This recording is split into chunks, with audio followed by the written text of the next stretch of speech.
old proverb or curse goes, may you live in interesting times. And in the Discworld, there are certainly some interesting times, especially when Rincewind is involved.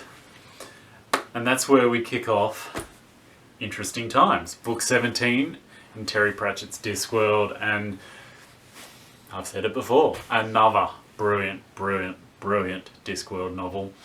When Lord Vetinari doesn't receive an albatross from the counterweight continent and doesn't get told he needs to send the Great Wizard, somehow that becomes the Lord Chancellor Ridcully's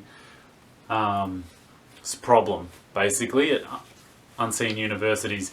Now, at first he's not overly pleased about this, but then he sees an opportunity to possibly get rid of the Dean, and, you know, he can handle that. Dude's a bit of an old windbag. They're all old windbags.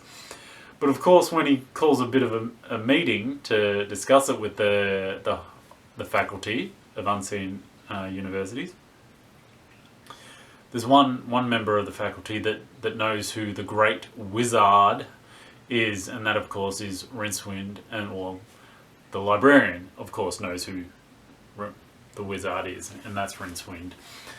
So basically, they have to send Rincewind to the counterweight continent, but first they got to locate him. And Rincewind is the epitome of what bad luck looks like. He's found himself on a deserted island where beautiful Amazonian women want to feed him and breed with him.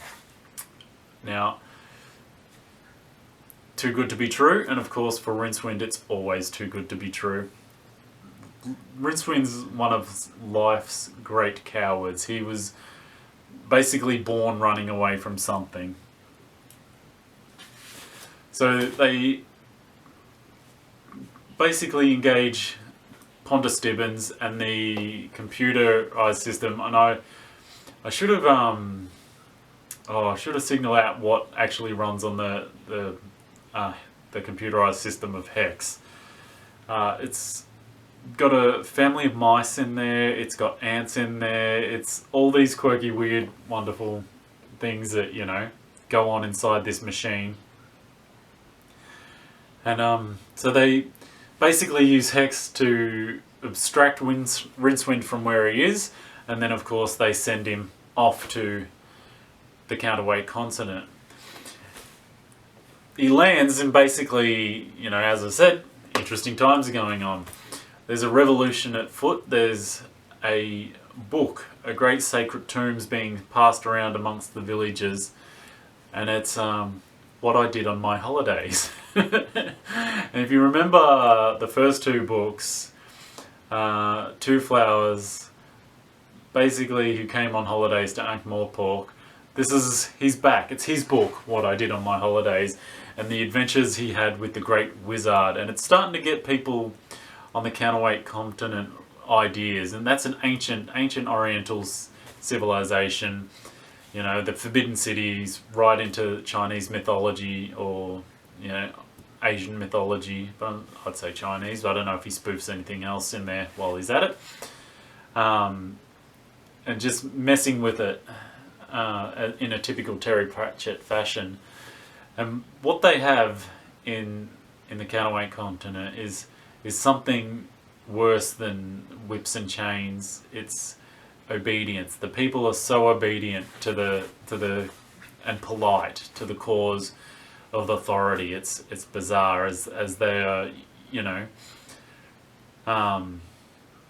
mistreated and virtually a slave class, except for the rich, which is, you know, that's all through history and modern history. It's happening now, you know. But Rincewind's sort of being thrown into the middle, as he's always thrown into the middle, and he just wants to get out of there. He just wants to not have a bar of it.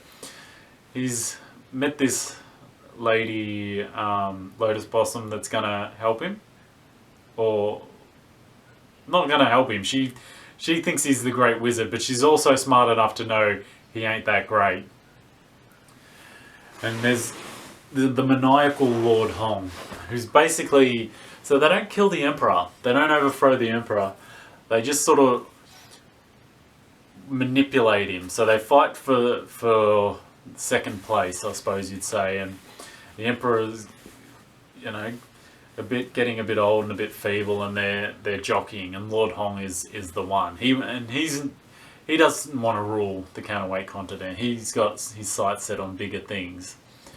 Unfortunately for Lord Hong, Cohen the Barbarians also landed on the counterweight continent with a ragtag band of barbarians who've made a life of living. Basically, they're all, you know, the youngest is pushing 80. Mad Hamish, Boy Willie, and the crew, and Teach. They've roped in a Teach. Who's used to be a teacher, and he's teaching them civilization. He's going to help them, you know, go incognito in this world. And Cohen the Barbarian, if you don't remember from earlier books, old barbarian hero, basically lived a life. He's the stuff of legends, living his life, and he's got teeth made of troll's teeth, which is basically diamonds. So they're going over there to cause a ruckus, but watching teach them not to be savage barbarians, which is, you know, they've spent almost 100 years in that instinct, staying alive, slaughtering, teaching them how to spend money and how to be nice, and we get to the raping and the pillaging, and the teacher, you know, takes affront to the raping, and is like, you can't be raping. And it's like, come on, he's 87 years old. Don't spoil his hope. You know? It's a typical Terry Pratchett book. The luggage is back. Actually, the luggage and the wizards, before Rincewind gets sent over, the luggage and the wizards is hilarious, as they, you know, they know what follows behind Rincewind, and that scene is pure gold, pure Terry Pratchett magic. This book is so riddled with them, and yeah, there's the ancient mystics of the Terracotta Army, the secret passing of this manuscript. What I did on my holidays, you know, planting ideas that, you know, once you discover that you use slaves and the masses realise that there's far more of them than there are that these maniacal bastards at the top, there's, you know, revolution can follow. And we've seen that all throughout history. Where are we at in the world right now with the revolution? I don't know. But, you know, when you push people so far, they're eventually going to break. And there's people wanting to break and wanting to do the end, but they're too polite about it. They, you know, like I said, obedience. They have obedience in droves. It's ingrained in them in generations. So they're trying to cause stuff. They're trying to upset things, and they want this great wizard to basically help them and lead their revolution. But unfortunately, Two Flower was very naive and very blinkered when he visited Aunt Morepork in Colour of Magic, and I can't think of the first book. Second book, Light Fantastic. Oh my god, I can't believe I forgot the name. Yeah, very blinkered existence following Rincewind, who saw all the trouble, dealt with all the trouble, and ran from all the trouble, where Two Flower just walked along in his rose-coloured glasses, and yeah, so that was a lot of fun. So he's made out Rincewind to be far greater and far more useful than he is, and that people are going to think he's going to lead this rebellion and this revolution. Unfortunately for them, Lord Hong has also read the manuscript, and he's angling for it because he wants change, and that's how you do it, isn't it? You set up a proxy, you blame them for it, and then you do what you want. I mean, if you don't believe that is a historical thing, it's happening in our time right now. If you want to talk about interesting times, but I'm trying not to go that way. But yeah, typical Terry Pratchett, crazy magic, spoof, jokes out the wazoo with Cohen the Barbarian, and learning, you know, not to swear, how to be civilized. And then some of the fight scenes. The fight scene is awesome. So they fight these samurais, you know, with their ancient blades and their swords, and you know that high honor mentality. Whips out a handkerchief and with the blade cuts it into 3 pieces. And of course Cohen's got a bit of an idea on how to deal with that too. Whips out a handkerchief, throws it in the air, and beheads the guy. Because if you're gonna fight, we're gonna fight, or you're gonna mess about. You know, there's that, and that's why he's lived to the ripe old age of 90 whatever. You know, because he didn't mess about, he didn't show off, he showed up and he bloody won, and that's how Cohen's dealt with things. And yeah, love this book. I love them all. I love them all. Rincewind, such a good thing. Two Flower has daughters, something we didn't know, and something Rincewind calls him on multiple times. And I'm like, you know, I'm trying to think. I don't remember him mention daughters in the first 2 books, but yeah, a brilliant book, absolutely brilliant. Typical Rincewind, typical chaos, typical, you know, fun and jokes, and yeah, trying to escape, trying to avoid things causing more drama and more shit.